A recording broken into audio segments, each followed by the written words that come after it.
Let's go ahead and get into that game number 4 out of 5 here and check out how MaNa does. All right. I'm pretty intimidated at this point. Yes. I am as well, and as MaNa was saying, he's trying to survive at this point. MaNa is the red Protoss in the bottom right here that you see. And in the top left, we have AlphaStar. Seems like MaNa is going to be very careful about expanding that's placed there, so he can probably put a shield battery down and have that kind of defender's advantage if he gets attacked again by AlphaStar, because, you know, AlphaStar definitely has been attacking pretty early and pretty often so far. Goes rather defensive, rather than committing with the shades forward and going to your enemy's base as quickly as possible. You can see that AlphaStar there is kind of trying to preserve its adepts. There's a little trend that I've seen from the agents. I know that every agent that we've seen so... Oh, that was a very good recall by AlphaStar, actually. We haven't seen a move quite like that yet. We've seen recalls from the previous agents, but that was kind of a very clutch one where you're going to lose an adept, maybe 2 adepts in that situation. Well, with this Oracle from MaNa flying in right now and getting a decent amount of probes that get pulled very, very quickly, I guess that AlphaStar is going to be happy once again that it has these extra probes, so its economy won't be completely destroyed. And MaNa, I feel like, is in a good spot with these Oracles flying around, trying to get some probes, getting the information, and making Immortals at home, which are going to do really, really well against this high Stalker count. But I must say, I'm loving the Stalker positioning there by AlphaStar. The way that these Stalkers were spread out in the natural, the second base of AlphaStar, that just made it very hard for these Oracles to come in and get damage done. Now, that Blink upgrade is on the way for AlphaStar. It seems still like a very, very close game. So far, looking at the compositions that these two are making, I really feel like there is an advantage here for MaNa. This is perhaps the most interesting game that we've seen so far, because I agree with you that composition-wise, there is absolutely an advantage for MaNa, but you can also say that the ball is in the corner of AlphaStar. AlphaStar needs to make plays happen, but if there's one unit in Protoss versus Protoss where you can say you can get value out of them, even though you've made a lot of them early on, it is in general the Stalker. Now, 29 Stalkers don't want to fight this straight up. There is a shield battery, there are Immortals, there are stasis traps that will freeze those units, but let's see if there is some potential here. Yeah, there's so many Stalkers out. 30 is a number beyond anything that we really ever see. Now, MaNa is kind of zoning them out with that powerful disruptor. Here, AlphaStar comes trying to target down some of these important units and actually picks off the disruptor. So that was pretty strong and some fantastic micro blinking back. Okay, this micro is starting to get a little bit ridiculous. I don't think a single Stalker went down up to this point. Okay, there we go. Okay, losing a few of them here and starting to pick off some of the Immortals. Now, a Stasis Ward gets tripped, so that's definitely going to help MaNa a little bit. Yeah, these Immortals are starting to do serious work. Yeah. That's kind of what we went over. In a straight-up fight, Immortals are simply quite a bit stronger than Stalkers, but AlphaStar was displaying some phenomenal micro there. Being able to keep these Stalkers alive. Oh my goodness, this Stalker count is out of control. How many Stalkers is that? Now, it is 32, so we have even more than AlphaStar started with, but 6 Immortals and shield batteries and stasis wards should be able to hold on at this point. No amount of micros should be able to save you here. I do love that AlphaStar is transitioning during all of this. Wow, I love actually. So there are a couple of tricks that we use in Protoss versus Protoss. Without getting too technical here, Immortals have a barrier that can absorb quite a bit of damage. Now, what pro players like to do is target the Immortal with just one unit. You can see a barrier go off, and then you use the rest of your army to gun this Immortal down. AlphaStar is using this trick over and over and over again. And there is a cannon all the way in the back. MaNa is actually targeting the robotics facility here. Yeah, it's not a bad move. Okay, so once again goes in. These Stalkers are getting softened up. You can see on those health bars, a lot of them have taken quite a bit of damage. After these Dark Templars actually got recalled there by MaNa. We can see these Immortals are starting to do some very serious work here. Stalkers have micro potential, but the damage output of 5 or 6 of these Immortals from MaNa, that's simply too high, and no amount of micro can save you in these kind of fights. And now that he has these Dark Templars at home, you know, making an Archon, MaNa is playing an extremely intelligent game right now. I'm very impressed with the control of AlphaStar, the fact that AlphaStar has taken a third base and gotten the Observer out in time to not die to the Dark Templars, but MaNa's looking pretty scary here as well. Can we take a look? Is there a charge on the side of AlphaStar? I don't think so. Yes, oh, there is. Okay. There is already. Now, this army of MaNa is very powerful, and the Immortals will always take care of Stalkers. But if AlphaStar would be able to perhaps buy some more time for itself, there is a chance that, 20 Zealots can show up, and then 20 Zealots can surround this army, because AlphaStar is a base ahead. Yeah. Now, these trades, though, seem to be going extremely well for MaNa. But we keep seeing AlphaStar do that trick that you're talking about. Hit the barriers on the Immortals and then blink away. Not that much damage on these Stalkers. I feel like most pros would have lost all these Stalkers by now. Multiple groups of Stalkers being controlled here as well. Look at the Oracle. There are Stalkers everywhere. I think at this point, MaNa is also wondering, okay, what am I going up against? Because this is... I mean, not even the best Protoss players can often pull off movement like this. You're really quite right about that. Oh, the Warp Prism. Oh, that was a great pickoff right there. And getting the Disruptor as well. Oh my gosh, AlphaStar with the pure Stalker strategy. This is insane control, though. Multiple armies being controlled. Oh, the Immortals went down. And now it's just a couple of Zealots. And obviously Stalkers are fat. Well, there are still a couple of Immortals on the north side, but it's incredibly difficult to do this in a game of Starcraft 2, where you micro units on the south side of your screen, but at the same time you also have to do it on the north side.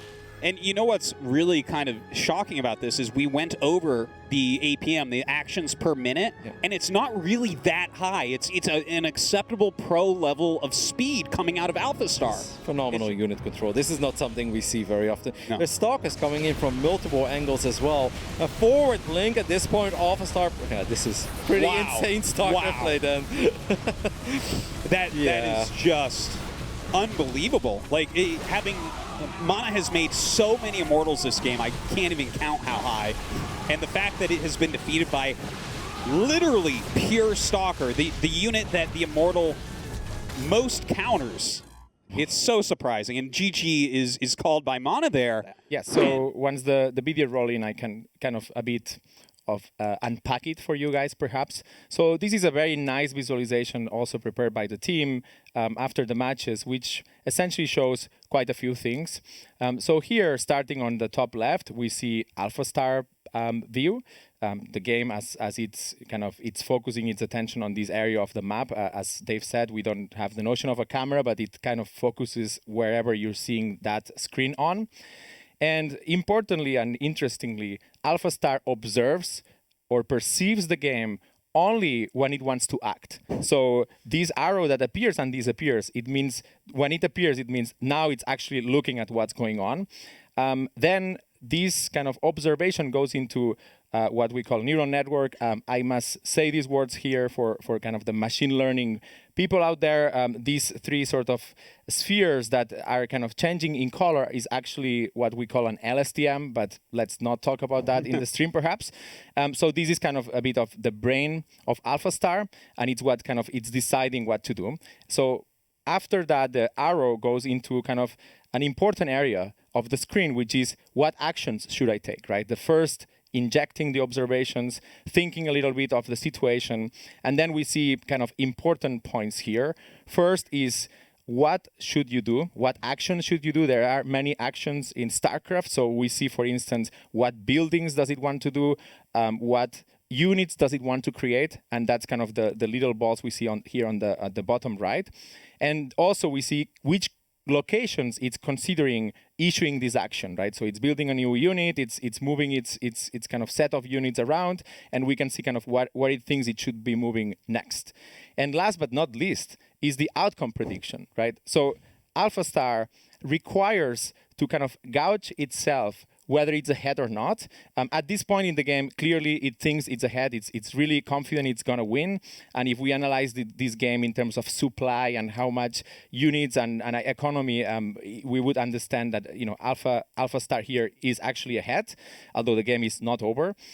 So that outcome prediction is kind of also a testament of like what is the agent perceiving the game. Should it push forward? Should it retreat? Those decisions are so critical and so difficult to make as a pro. As you know, going back and forth, should you engage or not? These are actually what makes StarCraft a very hard challenge for AI, because how are you going to hardcode rules that encode whether you should go up the ramp or not, as you were saying, right? So the solution we adopted is to not hardcode any rule at all. We let sort of this whole system that they've described learn by itself what is it going to be that AlphaStar should be doing at all times. So this is a bit of unpacking. We will obviously have these and more details later on today, but I mean, this is a kind of a cool way to see Starcraft. Yeah. I'm pretty sure you guys have not seen this before. Just momentarily. One thing we need to mention, as Tim Morton from Blizzard was talking about earlier, there is not an observer mode yet. So what we'll be watching is actually MaNa's point of view. You're going to see what it's like for a pro gamer to actually play StarCraft 2. And so that's going to be exciting. It's going to be fun, a little bit more jumpy than what we were watching before, but this replay as well will be on the DeepMind website. What MaNa can pull off. Now, again, this is MaNa's point of view. It's the same map that we have been on Catalyst. So you see MaNa up here. He's going to be the green Protoss. And, of course, we already know where AlphaStar is. It's in the bottom right. This is very fun for us because MaNa now has scouted. He's playing a very standard game at this point. And we see that this agent of AlphaStar has decided to wall that top of that ramp. So, we've seen that off and on, but mostly not happening. Just an interesting thing to note. Probably won't see adepts coming out right away from MaNa because of that. It is so interesting to think that it started itself that, though, because it has been, playing against itself, the reinforcement learning, and that eventually, one AlphaStar made 2 adepts and killed a whole bunch of probes from the other AlphaStar. And it was like, hey, I should actually start walling off. My gosh. Put enough AlphaStars in a room for 200 years and you get some very strong strategies. This is very fun. But the 2-gate robo opening is, in general, this is the most defensive way I think you can play Protoss with Protoss. Yeah. Even the Nexus for MaNa is quite late, as we are watching MaNa's point of view. MaNa is scouting at this point on the other side of the map, and he spots that the AlphaStar A has a Stargate. Wow. B also has a faster expand. Yes, and Oracle being made specifically, so MaNa is starting to defend against this right away. Wow, really good decision making here. Actually sacrifices the Oracle for a couple of sentries, so that's... I don't mind that at all from AlphaStar. I like what he did. Trees or maybe something else now. AlphaStar is actually attacking right into the front with these Stalkers. At the same time, the second Oracle shows up in the main base as well. Imagine a world where AlphaStar would have had both Oracles alive at this point. Then the Stalker aggression combined with 2 Oracles would have really paid off. But this is still nice. It's an even game, but AlphaStar is definitely dominating the pace of this game. Roddy, right now, this really looks like I'm watching a professional human gamer from the AlphaStar point of view. Watching the fact that AlphaStar is coming into the main, coming into the natural. We kind of see... there's that second Oracle you were talking about as well. So now 2 Oracles are showing up, and at this point, the shield battery that MaNa has in his mineral lines... Okay, the micro on the Oracle was really good at this point. Yeah. The Oracles, the shield battery is out of energy at this point as well, which means it cannot heal up these workers anymore, and AlphaStar has picked up a tremendous amount of workers of MaNa. I'm getting chills right now. What we're seeing from AlphaStar, this feels so far like the most human-like game that we've seen. Just the Oracles coming in and harassing, maybe the Sentry trade wasn't something every pro will do, but overall, very, very good stuff. Now, MaNa's fighting back, though. MaNa's defending everything, kind of. He's lost probes and whatnot, but doing a bit of counter damage and getting some scouting done as well. And I think that AlphaStar is actually pretty far ahead in this game. Yeah, AlphaStar is just playing so smartly and comes back in with double Oracle once again. Yeah. Eliminating quite a few probes, but MaNa did cancel that Stargate like you mentioned. He's getting so much scouting intel that he does know what are the right choices for him. But the fact that MaNa is sitting here, if you see someone making a bunch of Immortals to counter your Stalkers, what do? You take a 3rd Nexus. And that's exactly what AlphaStar has done here. I like the positioning of the Observer on the left side of MaNa. We can see that MaNa knows about these Stalkers coming back as well. I think MaNa was a little bit worried because the Stalker count was so high that perhaps AlphaStar was actually able to just close out the game on the other side of the map. So MaNa is kind of pulling AlphaStar back. And these Immortals are... this is a dangerous game that MaNa is playing, because if this Warp Prism goes down, I think it's safe to say the game goes down from Yes, I think you're right. But if MaNa can continually lure AlphaStar back, that's a way that MaNa can actually gain an advantage. Another Oracle being produced, by the way. I mean, one Stalker being wiped in range of these Immortals. MaNa's absolutely striking back here. And MaNa's playing brilliantly. Yeah. Like, you see those Stalkers continually going back and forth. AlphaStar either doesn't know or doesn't care about the observer watching his movements. So MaNa is just going in and out. Every time AlphaStar leaves, MaNa comes back in. Well, MaNa has, you would normally say, a more powerful army, but I think the numbers are still heavily in favor of AlphaStar. Because as annoying as that Immortal, kind of harassment that the Immortal attacks were in the main base of AlphaStar, I don't think it did that much damage. So I really think that there is a chance that AlphaStar has an insane amount of units somewhere. There are a lot of Stalkers right there for AlphaStar. MaNa's army counters it pretty darn well. Look at this, bringing over these other 2 Immortals. This is like 7 Immortals here. This is interesting to see as well, because now once again, MaNa's army is in the middle of the forces of AlphaStar. And this is where things get very interesting, especially with the new camera movement we went over before this game started. Yeah, previously we saw AlphaStar be able to pick apart an army like this, but MaNa's army is stronger than it was in that previous game. This is a ridiculously strong army. The probe's starting to go down heavily. Now, where is AlphaStar? We would use the term outplayed normally. I think in the first 6-7 minutes of this game, MaNa was getting outplayed by AlphaStar. At this point, it seems like MaNa has created an army that is too much to deal with, even though there's quite a few Oracles, actually. That is a lot of Oracles. You are right about that. If all of the anti-air units go away, the Oracles actually can clean everything else up, so we should not be counting out AlphaStar yet. But AlphaStar, I don't believe, has really any mining bases, so this is a very uphill battle right now for it. Well, I think MaNa has done it, and that's actually very impressive. Yes, AlphaStar cannot GG. AlphaStar does not decide that it has lost the game and then leave it. So MaNa will have to go to the win condition, which is to destroy every building of AlphaStar. And as you see, there are a few left. AlphaStar has been trying to rebuild, but at this point, we know, as professional commentators, that AlphaStar has a 0% chance to win. What do you think are the odds of AlphaStar building a pylon in the right top side of the map? Wouldn't that be something? Watch enough replays, you'll see some humans do that, that's for sure. And that is that. GG. MaNa has defeated